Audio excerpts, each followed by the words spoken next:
मेरे पास एक बहन आई जिसको गठिया था। गठिया इतना ज़्यादा था कि बेड पर ही रहना पड़ता था।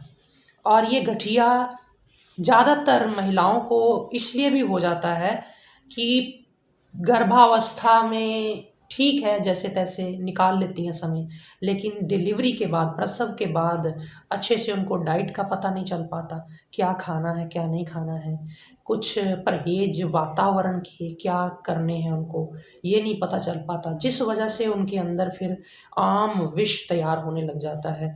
वही फिर सूजन करता है, जोड़ों में जाम हो जा कर देता है जोड़ों को, और फिर इस तरह की स्थितियां पैदा हो जाती हैं। आयुर्वेद का उपचार 9 माह करवाया गया। क्या था वो उपचार, ये भी आज चर्चा करेंगे, और अब वो बिल्कुल ठीक है। आपको मैं उनसे मिलवाऊंगा भी। नमस्कारम। नमस्कार मुस्कान जी। क्या नाम है? मेरा नाम गुरिंदर है। हाँ, क्या समस्या थी? मेरे को गठिया रोग था। गठिया रोग? हाँ जी सर। वो किसको बोलते हैं? गठिया रोग जो भाव में दर्द, घुटनों में दर्द। मैं दर्द बिल्कुल कब से था ये? मेरे को 2 साल हो चले। मेरा बेटा हुआ, बेटे के बाद मेरे को बहुत दर्द होने लगा। अच्छा, और बिल्कुल बेड पर थी मैं। कितनी देर बाद होने लगा? उनके 5-6 महीने के बाद, बेटी की डिलीवरी के बाद 5-6 महीने के बाद मेरे को दर्द स्टार्ट हो गई। ठीक है, तो दर्दों के साथ कुछ और भी होता था? दर्दों के साथ सूजन रहती थी। कहाँ कहाँ पे? जोड़ों पर सूजन रहती थी। कौन कौन से जोड़ों पे? घुटनों पर, कलाइयों पर, और कंधे तो बिल्कुल भी नहीं हिलते थे मेरे, अच्छा, जिसके तो कारण मैं किसी को, बच्चे को उठा भी नहीं सकती थी। बच्चे को उठा नहीं पाती थी? नहीं उठा पाती थी। और बीपी कैसा रहता था? बीपी कम रहता था मेरा। अब कैसा रहता है? अभी ठीक है, नॉर्मल रहता है बीपी मेरा। ठीक है, तो ये सारी समस्या रहती थी। हाँ, हाँ एलोपैथ में इलाज चला? हाँ जी, एलोपैथिक में मैंने इलाज किया। 6-7 महीने मेरा एलोपैथिक इलाज चला। कितना आराम हुआ? वो जब तक मैं खाती थी मेडिसिन तो फर्क रहता था, तभी तो बाद में वही कुछ हो जाता था। अच्छा, पर उसमें एनर्जी फील होती थी उस दवाई से? हाँ, एलर्जी तो फील होती थी, जैसे खा ली तो चल पड़े, चल नहीं पड़े। खा ली तो फिर बेड पर ही। ठीक है, तो फिर आयुर्वेद का पता चला, तुम आनंदम में आई, फिर तुम्हारा उपचार आयुर्वेद के हिसाब से चला। कितने रुपए महीना का खर्चा हो जाता था दवाई का? वहाँ तो जो मैं एलोपैथिक खाती थी उसमें तो 7-8 हज़ार तक मैं पहुँच जाती थी, लेकिन यहाँ हद है मेरा 1,000 रुपया लगता है। अच्छा, 1,000 में मैं अभी चलो 9 महीने तुमने दवाई करी? हाँ, मैंने 9 महीने दवाई खाई। अब कैसा फील कर रही हो? अभी मैं ठीक हूँ, अभी चल फिर सकती हूँ, अपना बच्चा उठा सकती हूँ, सभी काम करती हूँ। सभी काम करने लगी हो? सभी काम कर लेती हूँ। नॉर्मल जिंदगी जैसे एक इंसान जीता है, तुम कितना नॉर्मल हुई हो 100% में से, अगर अपने आप को नंबर देना चाहोगी? 80% मैं ठीक हूँ अभी। 80% अभी ठीक हाँ हो? ठीक है। जो 20% अभी रह गया है वो क्या कमी रह गई है? वही थोड़ा बहुत था, जैसे सर्दी के कारण अभी दर्दें थोड़ी बहुत थी। कुछ मेरा भी खान पीन का हो जाता है, कुछ भी। क्या खाती गड़बड़, क्या बोल रही थी थोड़ी देर पहले, मैं क्या खा लेती हूँ? मैं की साग खाया मैंने। साग खाया ना? उसके कारण, और मैंने जो डांटा भी था ना तुम्हें। स्वामी जी ने मना किया था, साग, आलू, गोभी, ऐसी चीजें नहीं खानी, वो मैंने खा ली, कुछ उसके कारण भी। हाँ, कितनी बार खाया था साग? 2 बार ही खाया था। अच्छा, उतने में ही तुम्हारा महीना खराब निकला होगा थोड़ा थोड़ा। हाँ वो तो है। हाँ, एक बार का खाया हुआ साग 15 दिन नुकसान रखता है। हाँ, ठीक है, तो अब वैसे ठीक हो तुम? हाँ अभी मैं गठिया ठीक आया है? हाँ गठिया ठीक है। ठीक है, खुश हो? हाँ खुश हूँ, बहुत खुश हूँ। ठीक है, परहेज करती थी वैसे बाकी ज्यादातर? हाँ बाकी मैं चावल, कुछ भी नहीं ऐसा, चावल जो भी वगैरह हमने बताया। हाँ बताया, नहीं खाती थी। थोड़ा बहुत एक्सरसाइज करती थी कि नहीं? एक्सरसाइज नहीं मैं करती हूँ। नहीं करती? नहीं करती। आप शुरू करो, क्योंकि जिंदगी भर थोड़ी खर्चा करवाओगी घर वाले का और दवाइयों पे रहोगी। अब आयुर्वेद ने ठीक कर दिया, इसका मतलब ये थोड़ी कि है कि आगे हमने अपने शरीर को चलाना नहीं है। हाँ, चलाना है, खुद चलाना है। घर वाला ध्यान रखता था? हाँ रखते थे। कितना? बहुत। बहुत। हाँ, चलो, अब बच्चे भी खुश हैं, काम कर लेती हो घर का? हाँ काम सभी करती हूँ। खुश रहो। देखिए, गठिया ठीक हो सकता है आयुर्वेद में, लेकिन अगर सही तरीके से उसका उपचार करें तो यदि हम सिर्फ दवाई पे जोर देंगे और ये सोचेंगे कि खाने पीने में एक बार ये गड़बड़ कर लूँ तो क्या पता चलेगा किसी को, वो किसी को पता नहीं चलेगा। वो आपकी दवाई का ही असर कम कर देगा, जो आपने खाई है, जो आप खा रहे हैं, उसका असर ही बॉडी को नहीं मिलेगा। तो इतना पैसा भी लगाना, इतना आपने मेहनत भी करना, आयुर्वेदिक दवाइयों में तो वैसे ही बड़ी मेहनत होती है, तो फिर क्या फ़ायदा। इसलिए मैंने इनको जो जो चीज़ें हमने आश्रम में इनको आते ही बंद करवाई वो थी पालक। हालांकि पालक बाद में ठीक होने के बाद बीच बीच में कभी कभी थोड़े दे देते हैं, लेकिन शुरू में हम नहीं देते। सरसों का साग और खट्टा चीज़ें, नींबू दही, ये सब बंद था। मैदा, अचार, ठंडा खाना, गरम कर करके खाना। महिलाएं अक्सर बच्चों के ध्यान रखने में ये चीज़ें भूल कर देती हैं। और बासी खाना, गोभी खा लेना, मूली खा लेना। हालांकि मूली के पत्तों से बनी हुई भुर्जी मैं रिकमेंड करता हूँ, बताता हूँ कि खाओ आप तड़का लगा के मूली के पत्तों की भुर्जी, वो अच्छी होती है इसमें, लेकिन मूली नहीं। और राजमा, उड़द, ये सब मना करवाया। कड़ी, फ्रिज का खाना। आजकल मैंने महिलाओं को देखा मसाले फ्रिज में रखना शुरू कर दिए हैं, ड्राई फ्रूट को फ्रिज में रखना शुरू कर दिया है। जिन कंट्रीज की मजबूरी है, जिन कंट्रीज में बाहर चीज सर्वाइव ही नहीं करती, उनको तो रखने दो। बाकी लोग आप उसको नेचुरल टेम्परेचर भगवान ने आपको इतना अच्छा दिया है कि उसकी शेल्फ लाइफ, आपके मसाले, आपकी चीज़ें काफ़ी अच्छा टाइम निकाल जाती हैं, तो आप क्यों उसको डीप फ्रिज करते हैं बार बार। और चलो कोई ऐसी चीज़ करनी पड़ ही जाती किसी कंट्री में, किसी जगह पे, तो उसको बाहर निकाल के नॉर्मल टेम्परेचर में करके उसको यूज़ करें।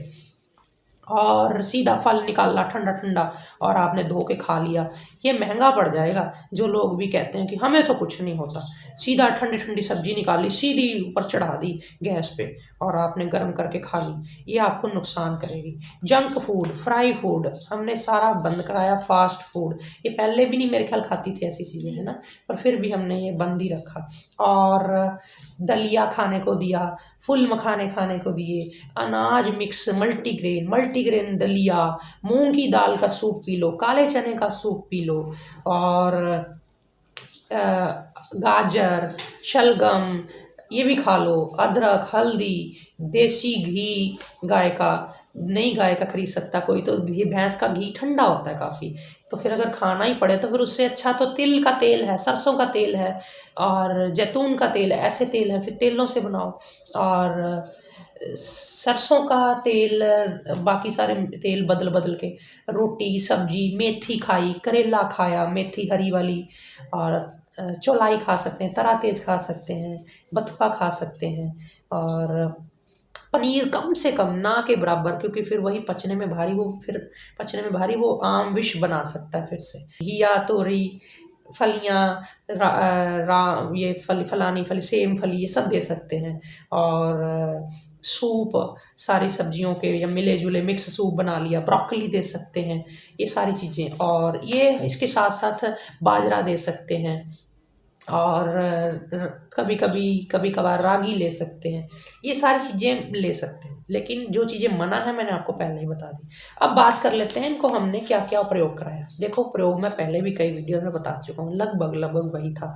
तिल का तेल, लहसुन का तेल, और ये सारे, जिसमें एरंड का तेल, तारपीन का तेल, ये 4 तेल तो हम मिक्स करके लगवाते ही हैं।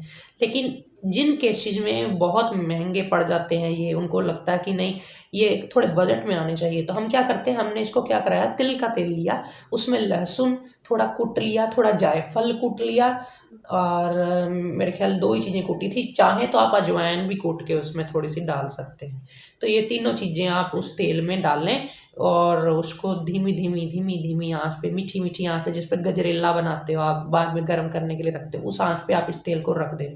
थोड़ी देर बाद जब आपको लगे सारा रंग तेल का बदल गया, उसमें असर आ गया, फिर उसको ढक के रख दें। तो थोड़ा सा हल्का सा ठंडा हो जाए तो उसको निचोड़ लें, पूरा ठंडा होने नहीं, उससे हल्का ठंडा रहने तक निचोड़ लें। और निचोड़ के फिर वो गुद्दा जो है वो अगली बार के तेल बनाने में भी थोड़ा बहुत यूज़ करना कर लो, नहीं तो वैसे रगड़ने में वो गुद्दा जो बच जाएगा, और थोड़ा रोज़ रोज़ थोड़ा थोड़ा नहाने से पहले रगड़ने में काम आ जाएगा वो गुद्दा, और जो तेल बन गया है वो फिर मालिश के काम आ जाएगा शाम को। तो इस तरह से ये हो गया तेल मालिश। ये थोड़ा इकोनॉमिकल पड़ जाता है इसका रेट, उपचार का। सारा रासनादी क्वाथ मैंने बताया था, हमारे आश्रम में भी हालांकि हम उपलब्ध है। आप किसी और अन्य फार्मेसी का भी बना हुआ लेंगे तो कोई हर्ज नहीं है, बस ध्यान रखें कि फ्रेश पीस हो, क्योंकि ये क्वाथ पुराने नहीं चलते। तो 1.5 चम्मच क्वाथ लिया इसने, उबाला 1.5 गिलास पानी में। जब वो 1/3 1/3 रह गया उसको छानना, हल्का गुनगुना जब रह गया तो उसमें पोखर मूल का तेल डाला 1 चम्मच, तब उसको सुबह खाली पेट पिया। इसके कितनी देर बाद नाश्ता करती थी? आधा घंटा बाद। ठीक है, ये अच्छा समय है। जिनको कभी घबराहट हो, बेचैनी हो, उल्टी सी महसूस हो, तो इसके 5-7 मिनट बाद भी नाश्ता किया जा सकता है। तो ये फिर ध्यान रखना होता है कि अगर वजन कम है किसी व्यक्ति का तो फिर आधा घंटा वक्फा डाल दें। लाल मेवा दिया, रात को 30 दाने भिगो के सुबह उठ के एक दाना चबा के खाना है, ऊपर से उसका पानी पी जाना है। और लाल मेवा ना मिले, अफगानी मेवा बोलते हैं लाल मेवा को, तो लाल मेवा ना मिले तो फिर अंजीर प्रयोग कर सकते हैं। और क्षीर बला, ये एक तरह से क्षीर बला का एक कैप्सूल आता है, वो 3 टाइम दिया गुनगुने पानी से खाने के बाद, थोड़ा वजन बढ़ाने के लिए, जो टूट फूट हुई है उसको कम करने के लिए। और साथ में उपचार में तब उस समय थोड़ा लिकोरिया था तो इसी के साथ में प्रद्रांतक रस चला था, इसी क्षीर बला वगैरह के साथ। तो और फिर उसके साथ साथ पहले समय तक शुरुआत तो इसी से कराई थी, इतने इलाज से। फिर बाद में धीरे धीरे इसी के साथ प्रद्रांतक रस ने अकेले ने इतना ज़बरदस्त काम नहीं किया था। फिर उसी सारे ट्रीटमेंट के साथ एक चीज़ पुष्यानुग चूर्ण रात को देना शुरू किया। तो जब पुष्यानुग चूर्ण रात को जाना शुरू हुआ दूध से, गुनगुने दूध से, तो सुबह शाम जो प्रद्रांतक रस जाने लगा तो फिर लिकोरिया भी कम हो गया, है ना।